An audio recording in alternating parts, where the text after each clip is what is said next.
Once again good evening to all of you. और अपनी class को आगे लेके चलते हैं। मैंने अभी तक जो आपके साथ प्राइमरी डिस्कशन किया है वो प्राइमरी डिस्कशन किया है ट्रेडिंग अकाउंट से रिलेटेड। हल्का सा रिवीजन करते हैं फिर हम अपनी क्लास को आगे लेके चलते हैं। ट्रेडिंग अकाउंट से रिलेटेड मेरा आपके साथ डिस्कशन हुआ है और उसके अंदर हमने काम की बातें क्या क्या देखी। मैंने आपको बताया सबसे पहले यहाँ पे आता है ओपनिंग स्टॉक और यहाँ पे आता है क्लोजिंग स्टॉक। आप चाहें तो टू और बाई लिख सकते हैं और अगर आप चाहें तो इसमें आगे टू और बाई लिखने की कोई जरूरत नहीं है। फिर आती थी यहाँ पे परचेजेस और परचेजेस में से आप माइनस करते थे परचेज रिटर्न। जल्दी से रिवाइज कर लेते हैं अपना सारा का सारा। इधर आती थी सेल्स और सेल्स में से माइनस करते थे सेल्स रिटर्न। अच्छा मुझे ये बताइए, क्या मैंने आपको बताया था सेल्स माइनस सेल्स रिटर्न इसका एक नाम, दूसरा नाम जो बहुत ज्यादा यूज में आ रहा है स्कूल में? बेटा सेल्स माइनस सेल्स रिटर्न को हम क्या बोलते हैं? क्या मैंने क्लास में बताया था? मुझे याद नहीं है, जल्दी से बताइए। Sales minus sales return net sales बोलते हैं। इसका एक और नाम बेटा नेट सेल्स तो बोलते हैं, एक और नाम किसी बच्चे को पता है? फिर आते हैं यहाँ पे डायरेक्ट एक्सपेंसेस। डायरेक्ट एक्सपेंसेस और डायरेक्ट एक्सपेंसेस की लिस्ट हमें याद करनी पड़ेगी जी। चलिए, ये बात नहीं पता, यस समीक्षा जैन ने बता दिया।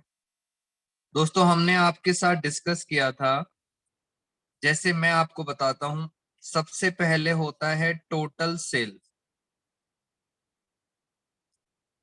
टोटल कैसे निकलता है? टोटल का मतलब होता है cash cell plus credit sale. दो तरह की सेल होती है, cash cell plus credit sale. अगर आप इन दोनों को प्लस करोगे तो क्या आ जाएगा आपके पास? टोटल सेल आ जाएगी। और उसके बाद अगर मुझे चाहिए नेट सेल्स, तो नेट सेल्स का क्या फॉर्मूला है? नेट सेल्स का फॉर्मूला है, पहले तो आप बताएंगे टोटल कितनी सेल हुई है, ये वाली टोटल सेल, उसमें से माइनस करेंगे अगर कोई सेल्स रिटर्न है। अगर कोई सेल रिटर्न है, जैसे यहाँ पे हमने सेल्स रिटर्न माइनस किया था, तब आता है हमारे पास नेट सेल।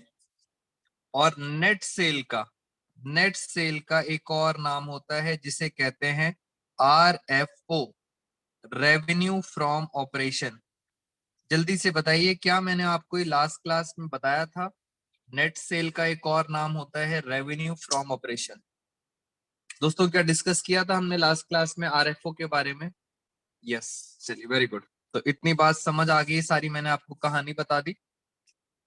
फिर आते थे डायरेक्ट एक्सपेंसेस और डायरेक्ट एक्सपेंसेस की लिस्ट थी बहुत बड़ी, वो लिस्ट भी आपको बतानी है। और लास्ट में जो डिफरेंस आता था, जो लास्ट में इधर डिफरेंस आता है तो उसे कहते हैं ग्रॉस प्रॉफिट, और अगर इधर डिफरेंस आता है तो उसे कहते हैं ग्रॉस लॉस। एक क्वेश्चन करते हैं, ये रिवाइज भी हो जाएगा। और हमारे असाइनमेंट का क्वेश्चन नंबर है 7। क्वेश्चन देखेंगे जरा, इसके अंदर अच्छा क्वेश्चन है ये। लास्ट में लिखा है फाइंड क्रेडिट परचेज। इसका मतलब एक बात तो क्लियर है सर, आपको क्या निकालना है? Credit purchase. और क्रेडिट परचेज का क्या मतलब हुआ? दो तरह की परचेज होती हैं, एक होती है कैश परचेज और दूसरी होती है क्रेडिट परचेज। इन दोनों को जैसे ही प्लस करेंगे तो आपके पास क्या आ जाएगी? आपके पास आ जाएगी टोटल परचेज। चलिए और देखते हैं। इस पॉइंट से हमारा क्वेश्चन स्टार्ट होगा कि सर क्रेडिट परचेज निकालनी है, यानी सर क्रेडिट परचेज है ये, और मैं लेट कर लेता हूं। मैंने लेट कर लिया credit purchase is equal to X, ये आपको फाइंड करना है। क्वेश्चन में दिया हुआ है cash purchase 35,000। It mean sir cash purchase आपको ऑलरेडी पता है 35,000, तो दोनों को प्लस करेंगे तो हमारे पास क्या आ जाएंगी? Total purchases. और आगे चलते हैं। अब क्वेश्चन स्टार्ट करते हैं। सेल है 3 लाख और सेल्स रिटर्न क्वेश्चन में नहीं है, तो 3 लाख रुपए की सेल है और क्वेश्चन के अंदर सेल्स रिटर्न अगर नहीं है तो मैं सीधा लिख देता हूं सेल्स माइनस सेल्स रिटर्न, सीधा नेट सेल कितनी आ गई 3 लाख। आगे चलते हैं। ओपनिंग स्टॉक है 8,000, ओपनिंग स्टॉक है 8,000। अच्छा क्वेश्चन है, ध्यान से पढ़ेंगे। क्लोजिंग स्टॉक है 5,000, तो क्लोजिंग स्टॉक लिख दिया 5,000। फिर क्या लिखा हुआ है, फिर है परचेज माइनस परचेज रिटर्न, यानी सर नेट परचेज। ये रही आपके पास टोटल परचेज। क्वेश्चन में परचेज रिटर्न नहीं है तो ये हो गई टोटल परचेज। तो अगर आप चाहें तो आप यहां लिख सकते हैं टोटल परचेज कितनी हो गई 35,000 प्लस एक्स। ये है आपकी total purchase. Purchase return question में नहीं है। और आगे देखते हैं। वेजेस, वेजेस हमारा डायरेक्ट एक्सपेंस होता है, तो हमने वेजेस लिख दिए 4,000, ये हमारा डायरेक्ट एक्सपेंस होता है। क्वेश्चन है रेंट। दोस्तों रेंट हमारा डायरेक्ट एक्सपेंस नहीं होता है, इसका मतलब रेंट होता है इनडायरेक्ट। वेरी गुड कशिश, रेंट होता है इनडायरेक्ट एक्सपेंस। मैंने आपको पहले भी डायरेक्ट एक्सपेंसेस के बारे में बताया था और लिस्ट भी लिखवाई थी थोड़ी सी। तो रेंट होता है इनडायरेक्ट। यहां तक बात खत्म हो गई। अब और चलते हैं।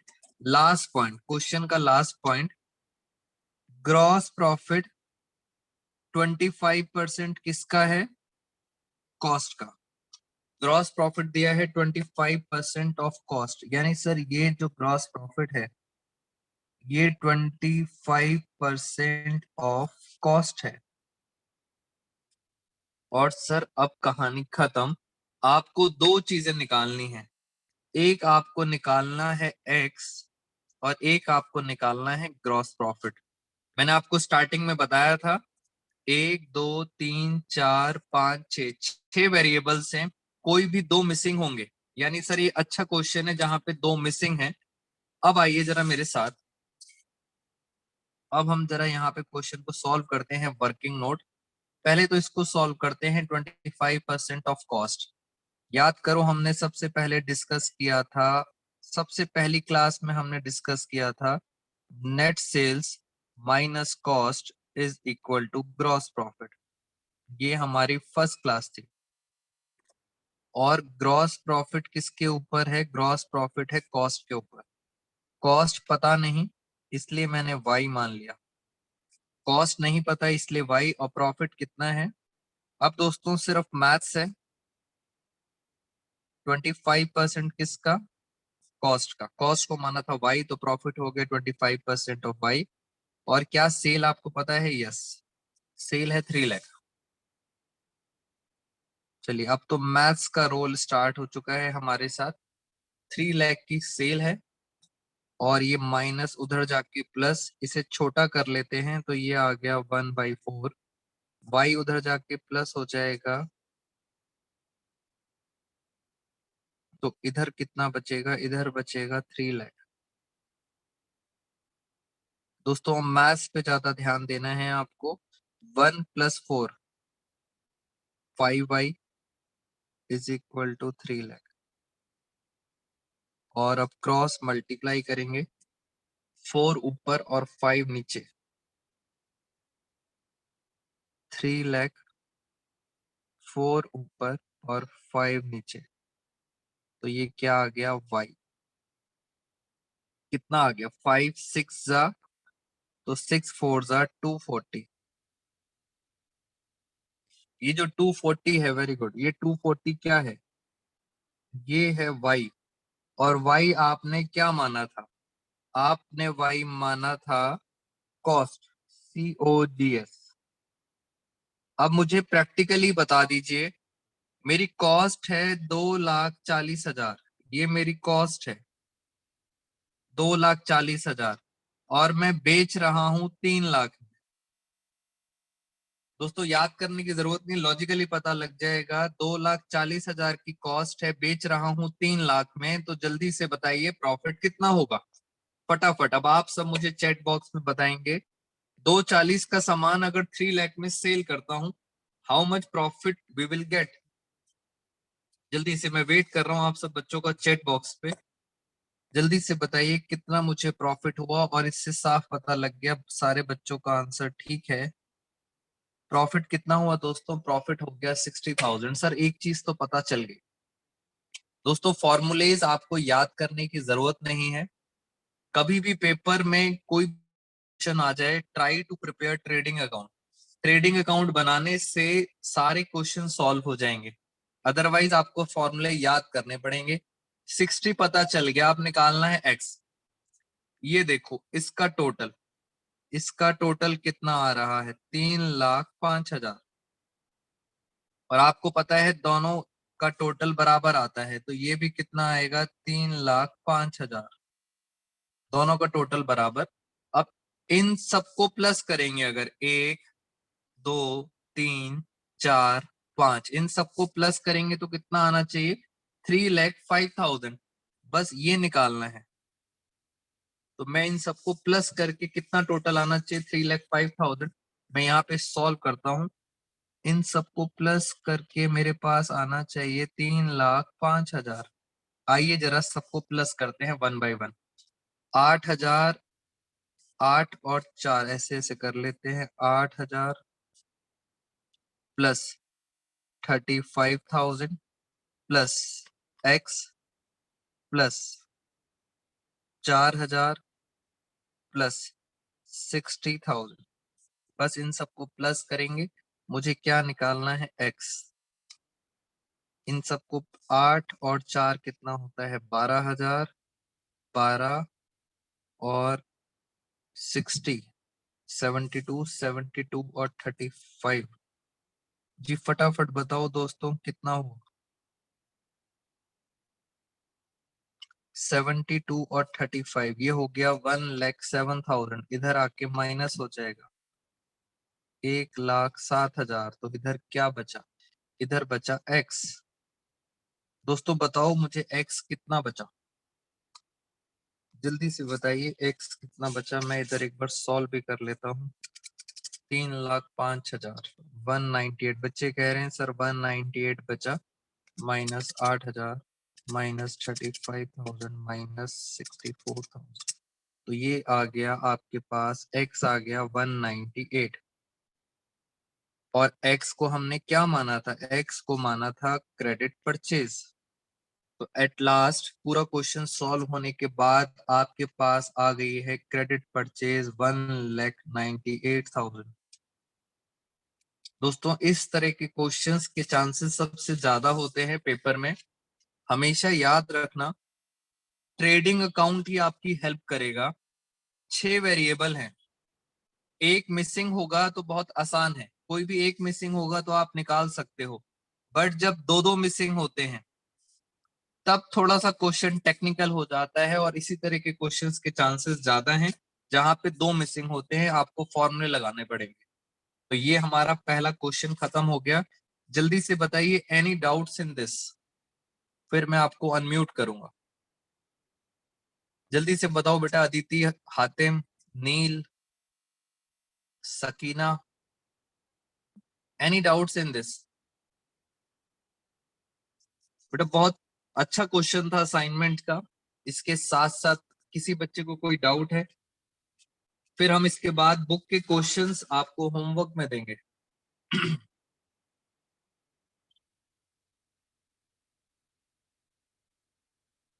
चलिए डाउट नहीं है और आगे चलते हैं। 240 कैसे आया? 240 कहाँ है? ये रहा। पहला एक डाउट आया है 240। 240 कैसे आया? ये हमने स्टार्टिंग से किया था कांचा। हमने फॉर्मूला लगाया था net sales minus cost is equal to gross profit. और क्वेश्चन में दिया था ग्रॉस प्रॉफिट है 25% ऑफ कॉस्ट। तो मैंने कॉस्ट को मान लिया y, और ग्रॉस प्रॉफिट कितना हो गया? 25% ऑफ y। सेल आपको पहले ही गिवन थी, सेल थी 3 लाख। अगर आपको ये इक्वेशन समझ आ गई तो उसके बाद तो बस मैंने मैथ सॉल्व किया है, और फाइनली मेरे पास कॉस्ट आ गई 2,40,000। तो सिर्फ सिंपल इक्वेशन सॉल्व करनी थी। अब हम चलते हैं एक और क्वेश्चन पर। आपने इस क्वेश्चन को भी मेरे साथ साथ हैंडल करना है जरा।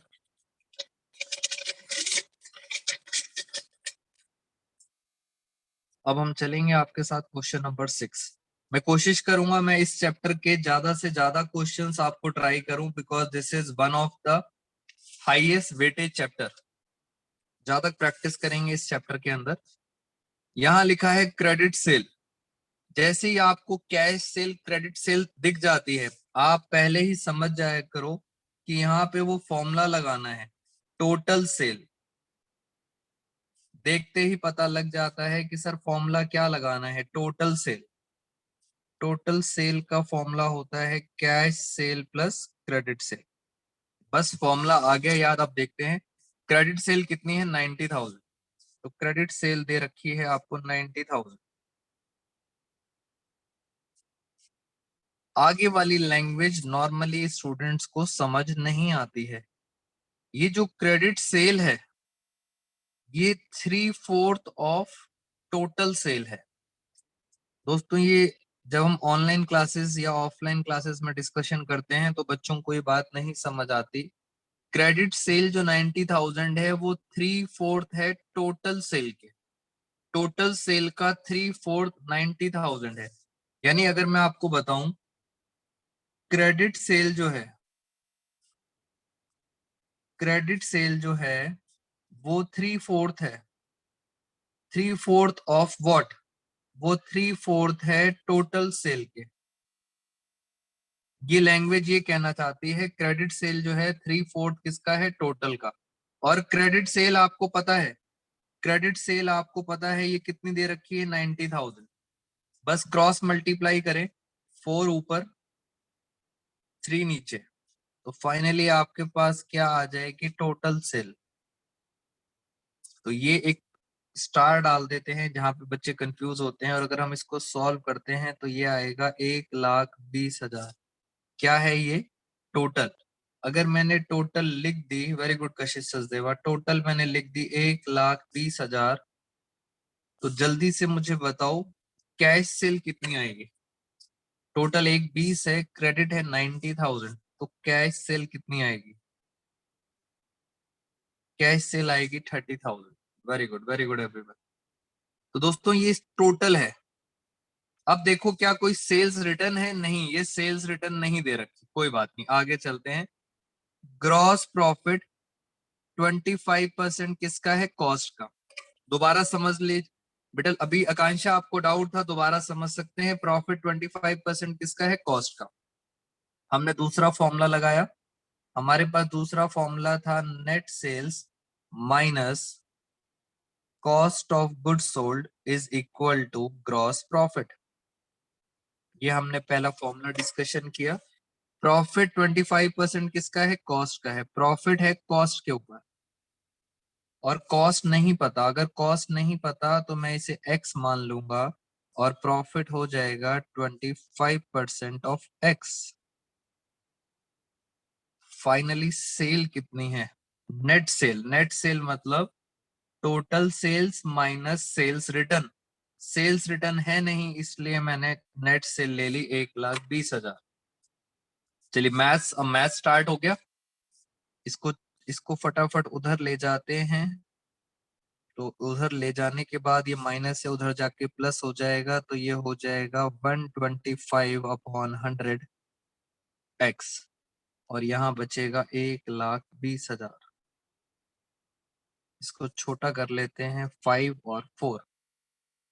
वेरी गुड, बच्चों ने बता भी दिया सर ये मल्टीप्लाई करेंगे 1,20,000। दोस्तों अब तो सारा टाइम मैथ्स में लग रहा है, अकाउंट्स का पोर्शन खत्म। ये आ गया एक्स, तो 5 से डिवाइड करेंगे 24,000 आएगा। 1,20,000 डिवाइड बाई 5 इंटू 4, तो ये आ गया 96,000। 96,000 क्या है, एक्स है। एक्स को हमने क्या माना था, एक्स को हमने माना था कॉस्ट। ये है कॉस्ट। अब क्वेश्चन में पूछा क्या था, क्वेश्चन में पूछा था प्रॉफिट बताइए। अब आप लॉजिकली मेरे साथ बात कर सकते हैं कि सर हमारी कॉस्ट है 96 और हम बेच रहे हैं 1,20,000 में। लॉजिकली बिजनेस के अकॉर्डिंग बात करो आप, 96 की चीज अगर 1,20,000 में बेचूंगा तो मुझे प्रॉफिट कितना होगा? 24,000 का क्या होगा मुझे ग्रॉस प्रॉफिट? तो हमने ये भी क्वेश्चन डिस्कस कर लिया। 96,000 इसको सॉल्व करके आ रहा था, इसको सॉल्व किया तो कितना आया मेरे पास? 96,000, और ये क्या है मेरे पास? x। चलिए पहले इतनी बात समझ आ गई। मैं आपके साथ बेसिक मेरा डिस्कशन खत्म हो गया। पहले मैं आपको अनम्यूट कर देता हूं फॉर योर डाउट्स। दोस्तों क्लास को आगे लेके चलते हैं, और आपको अभी तक कोई डाउट नहीं था, और आगे चल के जो प्रॉब्लम आने वाली है वो प्रॉब्लम बस यही होती है कि सर डायरेक्ट एक्सपेंसेस क्या होते हैं। और जो मैं आपको नेक्स्ट असाइनमेंट दूंगा उसमें मैं आपको डायरेक्ट एक्सपेंसेस की पूरी लिस्ट दे दूंगा। आप याद रखना, टोटल डायरेक्ट एक्सपेंसेस हैं 12। मैं लिस्ट दे दूंगा, बस आपको डायरेक्ट एक्सपेंसेस याद रखने हैं। टोटल 12 डायरेक्ट एक्सपेंसेस हैं। इस 12 के बाद जो भी बचा, जो इस 12 में नहीं होगा, जैसे हमने कुछ एग्जाम्पल बताए थे, वेजेस, ये डायरेक्ट एक्सपेंस है। और मैंने आपको बताया था कोई भी खर्चा, एक्सपेंसेस ऑन परचेजेस। दोस्तों परचेज करते टाइम कोई भी खर्चा होगा तो वो क्या होगा? डायरेक्ट। जैसे परचेज करते टाइम कौन कौन से खर्चे होते हैं? पहला खर्चा होता है ऑक्ट्रॉय, दूसरा होता है इंपोर्ट ड्यूटी। इंपोर्ट का मतलब आप कुछ सामान परचेज कर रहे हो। ऑक्ट्रॉय मतलब होता है शिप के चार्जेस। फिर होते हैं जहां शिप लैंड करता है, डॉक, डॉक चार्जेस। जैसे एरोप्लेन एयरपोर्ट पर लैंड करता है, ऐसे शिप कहाँ लैंड करता है? डॉक में। तो डॉक चार्जेस, ये सारे चार्जेस किसके ऊपर हैं? जब आप सामान खरीदते हो। और बताता हूं मैं आपको, कैरेज। बस याद रखना कैरेज के आगे क्या लिखा होना चाहिए? इनवर्ड। फ्रेट, फ्रेट के आगे भी क्या लिखा होना चाहिए? इनवर्ड। इनवर्ड का मतलब ये कौन से एक्सपेंस है? डायरेक्ट।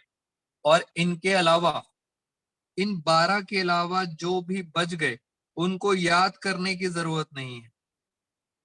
उन्हें हम याद नहीं करेंगे, वो सारे कौन से हो जाएंगे? Indirect expenses. और डायरेक्ट एक्सपेंसेस कहाँ जाते थे? डायरेक्ट एक्सपेंसेस जाते हैं ट्रेडिंग अकाउंट में। इनडायरेक्ट कहाँ जाएंगे? इनडायरेक्ट जाएंगे जो मैं आपके साथ नेक्स्ट अकाउंट बनाऊंगा, प्रॉफिट एंड लॉस अकाउंट। तो बस इसकी लिस्ट आपको नेक्स्ट असाइनमेंट में मिल जाएगी। एक और क्वेश्चन मैं आपको करा देता हूं जिससे ये वाला टॉपिक हमारा एंड हो जाए। और मैं चाहता हूं आपके साथ एक पॉइंट और डिस्कस कर लूं, आज की क्लास का एक और इंपॉर्टेंट पॉइंट, क्वेश्चन नंबर 13। अब पहले मुझे ये बताइए, मैं थोड़ा इसे जूम कर देता हूं। दोस्तों ये बताओ मुझे, क्या क्वेश्चन आपको क्लियरली विजिबल है? क्वेश्चन नंबर 13, यस और नो? जल्दी से बताइए क्या क्वेश्चन क्लियर है? इसके अंदर हम एक नया पॉइंट सीखेंगे आपके साथ। दोस्तों इस क्वेश्चन में एक नई चीज सीखनी है आपके साथ, तो बहुत ध्यान से पढ़ेंगे। क्वेश्चन में लिखा है from the following information prepare trading account. Trading account बनाना है, और आगे लिखा है for the year ended 31 March 2021। इस साल का बनाना है आपको। आराम से देखते हैं। पहला लिखा है कैश परचेज 1,50,000। फिर लिखा है क्रेडिट परचेज 9 लाख। चलिए जल्दी से जरा हम एक बार डिस्कस करते हैं यहाँ पर। दोस्तों मुझे आप ये बताओ, कैश परचेज है, मैंने यहाँ पे लिखा कैश परचेज, जब मैं नए पॉइंट पे आऊंगा तब मैं आप सब बच्चों को पहले ही अलर्ट कर दूंगा, बाकी सारी बातें हैं पुरानी। कैश परचेज है 150, क्रेडिट कितना है, क्रेडिट परचेज प्लस हो जाती है, क्रेडिट कितना है 9 लाख। दोस्तों 9 लाख को प्लस करते ही मेरे पास क्या आ जाएगी, टोटल। तो टोटल कितनी आ गई, ये परचेजेस की बात चल रही है, 9 और 5 एक, टोटल परचेज आ गई 10,50,000, ये परचेजेस है। आगे लिखा है रिटर्न इनवर्ड। अब मुझे नहीं पता रिटर्न इनवर्ड क्या होता है। दोस्तों रिटर्न इनवर्ड परचेज रिटर्न होता है या सेल्स रिटर्न होता है, जल्दी से बताइए। रिटर्न इनवर्ड परचेज रिटर्न है या सेल्स रिटर्न है, ये क्या होता है? बेटा सारे बच्चे फटाफट रिप्लाई करो, रिटर्न इनवर्ड क्या होता है, सेल्स रिटर्न, वेरी गुड, ये होता है सेल्स रिटर्न। तो सर ये क्या लिखा है, रिटर्न आउटवर्ड, ये क्या होता है? रिटर्न आउटवर्ड मतलब होता है परचेज रिटर्न, और परचेज रिटर्न आप यहां से परचेज रिटर्न माइनस कर दें। कितना है परचेज रिटर्न, 10,000, ये मैंने परचेज रिटर्न माइनस कर दिया, तो फाइनली मेरे पास आ गई नेट परचेजेस, यही मुझे चाहिए थी। मेरे पास नेट परचेज आ गई 10,40,000, ये हो गई नेट परचेजेस। अब ऐसे ही चलते हैं जरा सेल्स के ऊपर, आ जाओ दोस्तों। कैश सेल, कैश सेल कितनी दे रखी है, 1,60,000, यानी सर कैश में है 1,60,000। क्रेडिट, क्रेडिट कितनी है, क्रेडिट सेल दे रखी है 11 लाख, क्रेडिट सेल आपको दे रखी है 11 लाख, तो मैंने इसको प्लस कर दिया 11 लाख। तो पहले तो हम देखते हैं टोटल सेल कितनी हो गई, टोटल सेल हो गई 12,60,000। उसके बाद आपके पास दी हुई है रिटर्न इनवर्ड, रिटर्न इनवर्ड कितना है 20,000, तो मैंने सेल्स रिटर्न, रिटर्न इनवर्ड का मतलब होता है सेल्स रिटर्न, मैंने माइनस कर दी 20,000।